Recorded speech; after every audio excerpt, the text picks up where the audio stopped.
On November 27th, 1977, NBC would air a cartoon that would go down in both infamy and nostalgia. Some would hail it as a hokey and watered-down version of J.R.R. Tolkien's classic tale, but there would be others that would view it as amazing. This animated feature would open new doors to budding young minds to a world of dragons, elves, and, of course, hobbits.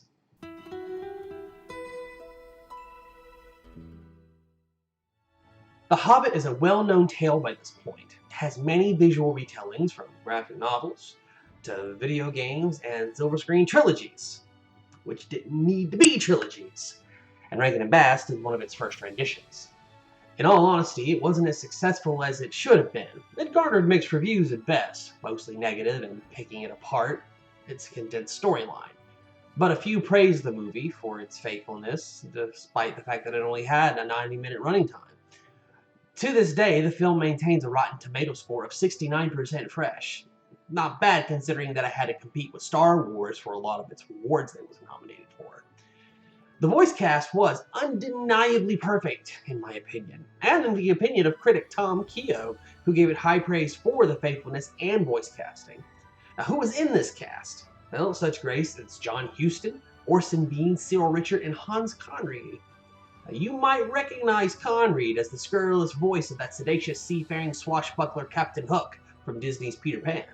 What's interesting about this tidbit of information is Conried's castmate, Cyril Ritchard, was the voice of Elrond, and he had previously played the part of Captain Hook on stage with Mary Martin as Hook's nemesis Peter Pan. Little 10 degrees of separation there. In this adaptation of The Hobbit, Conried voices the leader of the dwarves, Thorin. He has such a unique voice that at first I didn't recognize him as Captain Hook until I was older. He brings a gruff, bossy charm to Thorin that I personally didn't get in the Peter Jackson version. Not to say that Richard Armitage didn't do well in the part. He played him quite heroically, but not exactly faithfully. This will be the first of many times that you'll hear me say that this cartoon was more faithful and did it in less time. Thorin was a leader. He wasn't always necessarily brave. In many instances, the dwarves made Bilbo go ahead of them to scout things out, and took advantage of his kindly nature on more than one occasion. Conrad's delivery of the part makes him part bully, manipulator, and leader. In the cartoon, however, we don't get much time to get to know the other dwarves, but their designs make them unique enough and different enough that you can remember which dwarf was which just by glancing at them. Another thing that the live-action version attempted to do, but with less color and more grit. Now, John Huston voices the part of Gandalf, and I gotta be honest, I really enjoy his voice. It's old, it's kindly, and can be terrifying when necessary. True, Ian McKellen was the stronger actor, and his voice carried the character as well in terms of uniqueness. But Huston has taken on multiple roles like this. You may even recognize his short introduction he did to the Disney movie The Black Cauldron. Orson Bean, the voice of Bilbo, who is still acting by the way, has done many things, but mostly game shows from the 1950s to late 80s, early 90s, if Wikipedia is to be believed. He would later go on to play the part of Frodo in the sequel, Return of the King, by Rankin Bass. Bean had this down-to-earth, lovable delivery of Bilbo that made him very relatable. He wasn't very brave at first, but with a few kind interactions from Gandalf and learning from Thorin's mistakes, he grows as a hero.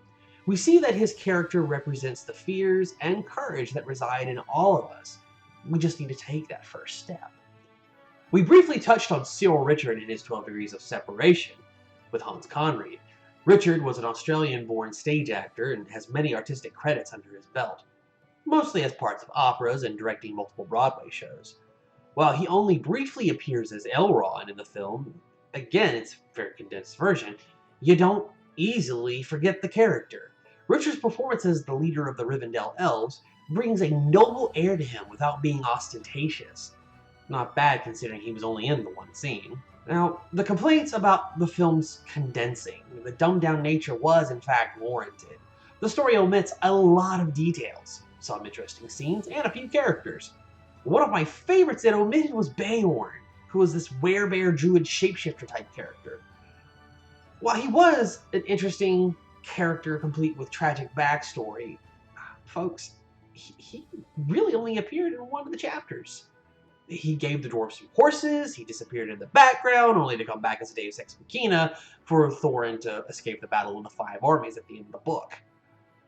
In the Rankin Bass animation, Thorin just was showed in the tent dying, and that's just assumed that either the dwarves or somebody else took him from the battlefield. No werebears needed. Sorry, Beorn. Let's be fair, he wasn't really missed and didn't exactly further the plot any when you watch the cartoon. He was just another random encounter, if I'm to put it into D&D terms, which is exactly my point. The movie was indeed diluted to its purest form, a quest story that probably features a hero's journey, but with the call to adventure and whatnot. You don't need to lose the main focus of the story Tolkien told in the Rankin Bass cartoon. If anything, you gain an appreciation for the source material and seek to know more. I mean, I did at least. That's what led me to read the book in the first place. And when I did, I was really impressed. The Rankin Bass Company did an excellent job at telling us this classic tale in its base form without resorting the need to lengthening it, especially when it was already really long. Doing the opposite showed, if anything, that you need to get right to the point of things. A lesson we need to learn in today's film industry. One of the most impressive things was the animation and music. A combination that Rankin and Bass, apart from Disney, were kings of. However, I can't talk both about that at the same time. Let's break this down separately. One of the most impressive things about The Hobbit was its score. It was this mix of original songs and adaptation from the books. Yeah, The Hobbit had songs in it. Tolkien was an amazing world builder, and part of building a world is creating music that the characters would know, love, and sing. The most prominent of these songs being Misty Mountain's Cold, a song that was sung by the dwarves when they stayed with Bilbo their first night, and a melody that was sung at other various sections of the film. The most powerful of these scenes was when Thorin and company first appeared to Bilbo's house at the beginning. A verse plays softly, and then Thorin climbs over the ridge. You see him standing there, cape flapping in the wind, and one by one, the dwarves filter into Bilbo's life, showing their interesting, unique, and very characteristic-driven designs. The song, Misty Mountain's Cold, is important to both book and film as it provided a backstory to the dwarves' journey to seek their long-lost hoard of gold that was taken by the dragon Smaug. The rendition is haunting, melodic. It features instruments that harken to its medieval inspiration. The 2012 Hobbit, directed by Peter Jackson, also featured their own version of Misty Mountain's Cold, and while it's amazing, the film could have taken a note from this one and did less. Instead of adding details that never existed to begin with. Topic for another time! In fact, the only original song that was featured in The Hobbit that wasn't in the books was The Greatest Adventure, The Ballad of Bilbo Baggins. The song was written by Maury Laws and performed by folk singer Glenn Yarbrough. It's an incredibly 70s song, but it also feels like it would be sung in that world. Yarbrough's voice just fits in this cartoon's world. Like, it was built for it. Like, he is a bard. It's almost as if the singers and songwriters of this time had been born in a fantasy realm. The song starts off slow and at its apex swells with just these heroic tones. It really makes you feel like the greatest adventure is what lies ahead. Going into the unknown and facing it with a smile on your face. Let me step back for just a moment and explain something about the other songs. They were adapted, which means that some of the lyrics were changed to fit the music better. But they weren't changed so much that they were unrecognizable to people who had previously read the books. So in essence, they captured, again, the simplest version of Tolkien's work. Again, I'm going to talk about the 2012 version with Peter Jackson. You do also hear another song, Roads Go Ever On. And this one, it's like roads go ever on, but the road goes ever on and on. It's just two different versions of it. And like two different kind of melodies that go with it. But it is the same song, just performed differently. In fact, I always kind of felt like the 2012 versions, the road goes ever on and on, sounds almost like a hymn from church. In fact, I think it almost sounds like Amazing Grace. Yeah, it actually kind of sounds like Amazing Grace, which is weird. Now, just for another moment, we're going to discuss the sound effects. And I gotta be honest with you guys, I love the sound effects in this movie when you actually get to hear them. As time went on, the movie saw video releases of the film, which I believe caused it to not age well sound effects wise. Any version you find on DVD nowadays, or even as a digital purchase on YouTube, doesn't have the same sound effects that the original did.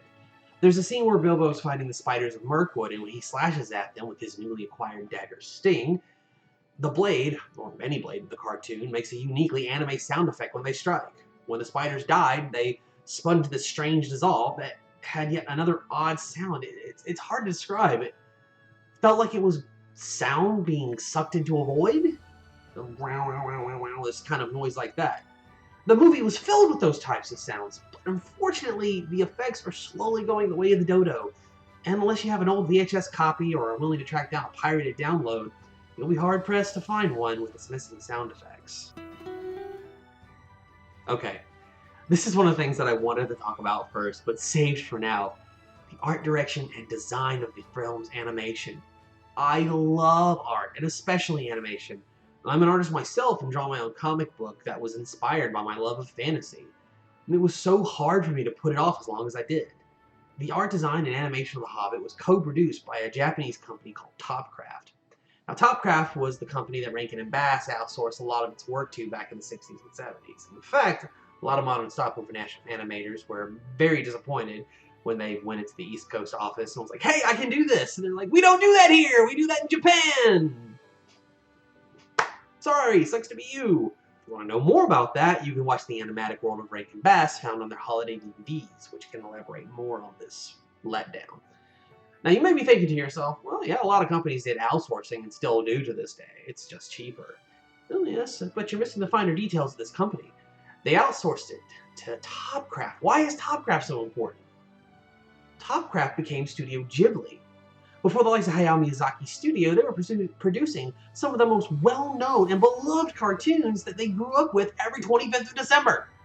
Under the leadership of Sugiyuki Kubo, you might know his name from such animes as Naruto and Bleach, they took the art of Lester Abrams and adapted it for animation. It created this extremely unique and ruggedly beautiful art style that would become the staple for both Topcraft and Rankin and Bass. This style looks like it literally left off the pages of a storybook. In fact, the movie opens with the cliche storybook opening. A cliche that works in this instance. The film is adapted from a modern-day fairy tale. The artwork is so important. And it's important because a lot of you 80s kids will remember a certain cartoon about cat people from space. Thundercats! Oh, that's right. Topcraft did Thundercats. Studio Ghibli technically did Thundercats because they weren't Studio Ghibli at the time they were Topcraft, but that's beside the point. I'm pretty sure that Lizardman is Gollum's long-lost cousin.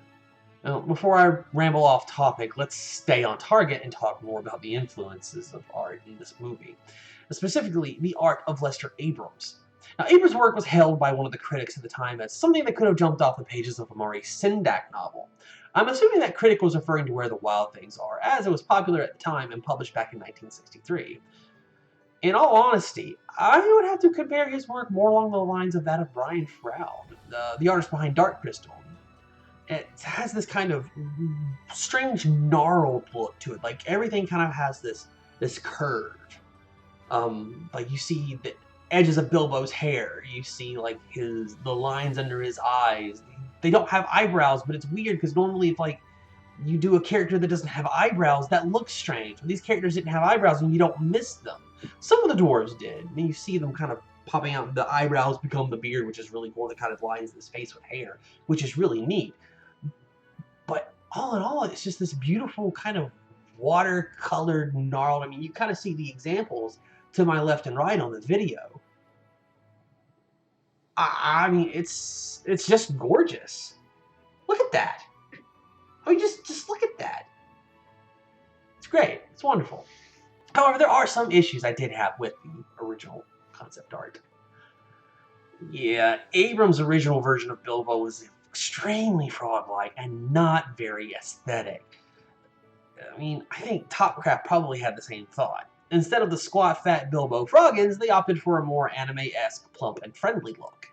Probably a good idea, too, as I think kids would have found Abrams' interpretation to be a bit unsettling to the eye. Don't get me wrong, I came from an era that thought Garbage Pail Kids was going to be a thing, and that was extremely unpleasing to the eye.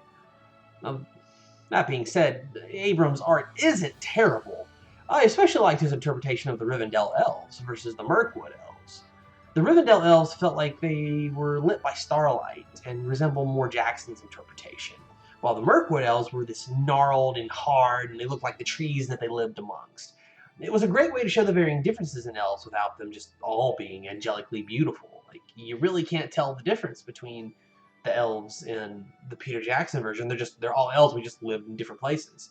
I think the biggest difference between, like, say, Elrond versus Legolas is that Legolas had blonde hair and Elrond didn't, but then you go see the other elves, the Galadriel's elves, and oh, they look like they're literally coming out of the stars. They're very pretty, they're very beautiful, also very blonde and very pale, much like Legolas.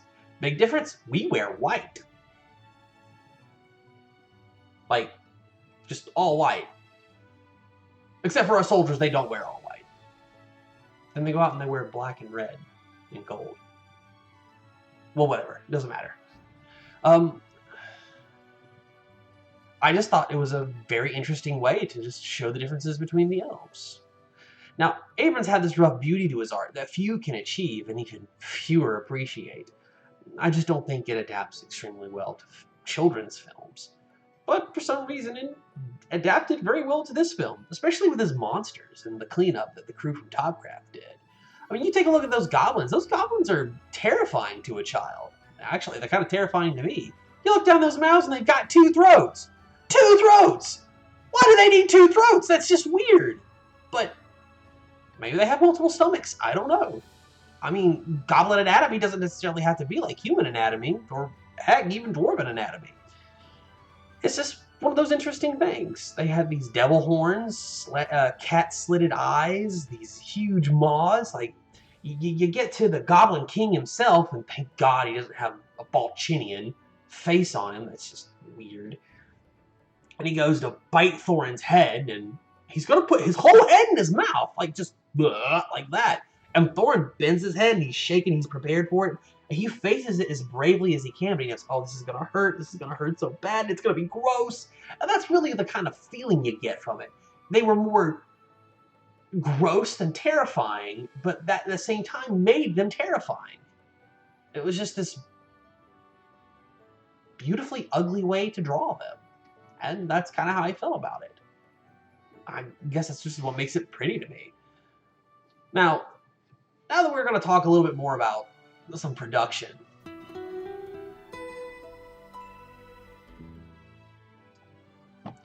Now, there's a little known fact about this movie that not many people know, and it's sequel. I am, of course, talking about Return of the King. No, not that Return of the King. Rankin and Bass did it first, and in my humble opinion, okay, well, maybe they didn't do it better, but they didn't do it terribly. Just more succinctly. However, I can't talk about The Return of the King yet. I'll be getting ahead of myself. I first have to talk about the actual sequel to The Hobbit. That was where the anime leaves off and The Return of the King picks up. I am, of course, talking about Ralph Bakshi's The Lord of the Rings. Now, before you say anything, I know. It's not even the same studio. Well, there's a reason for that. It is, however, considered the second movie in the animated trilogy. Lord of the Rings, by animation pioneer and bad boy Ralph Bakshi, was produced by Warner Brothers Animations in hopes of it being the first of a 2-movie series. It featured his fairly new and signature technique of rotoscoping. But things kind of fell through with the second movie's production, and after 2 years, Rankin and Bass decided to do their version of Lord of the Rings. But instead of opting to redo what Bakshi did in his film, they just decided to pick up where he left off. It's not a bad decision if I do say so myself, although I would have loved to see their take on the franchise. Perhaps even doing a feature film for each of the books instead of combining the first 2 into one movie. The only time in this review you'll ever hear me say that condensing was not a good idea. It's strange, I know, but you gotta follow me very closely on this one. When we last left Frodo and Sam on their journey, they're heading off into Mordor in the Bakshi version, so you can get the 2 first books. You get Fellowship of the Ring, and you get a little bit of the 2 Towers. Now, when we pick up in the Rankin and Bass version of The Return of the King, the story's prologue picks up in the same spot. Like, literally, I mean, they give a quick play-by-play, short flashback showing Sam and Frodo and how they get to the Tower of Cirith Ungol. It's kind of like the last episode of a cartoon series, and Rankin and Bass is doing the hour-long special. Now, this isn't to say this is a bad move. It's quite the opposite. It was a brilliant move on Rankin and Bass's part. Because most movie viewers saw their version of The Hobbit, and then probably went to go see the Ralph Bakshi version. After they see the Bakshi version, they come back to the Rankin and Bass version, and everything's just kind of tied together. It's just all kind of interconnected. Tied in nicely, right? I mean, the story's the same. It didn't deviate from what Tolkien had written, albeit just a lot more condensed and much more musical at this point. So you get musical, non-musical, musical. But the music was always there to begin with. Again, they did the same thing. They took the music from the Lord of the Rings books and put them in the Return of the King cartoon. Now, the biggest difference and most notable were the animation styles and forms of storytelling. Audience moved from this realistic rotoscope version of Bakshi's work to a more cartoony and fluid animation style associated with Rankin and Bass. It's a little bit jarring, especially when you go from this very PG version to an almost rated R version with Bakshi's work with blood and violence and death to another PG version. I'd probably actually go more PG-13, really. But they don't drop the F-bomb in this one.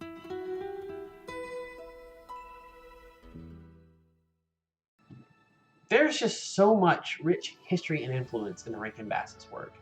If it weren't for them, we wouldn't have the version of Hobbit that was true, but short and to the point of what Tolkien was saying, and just amazing.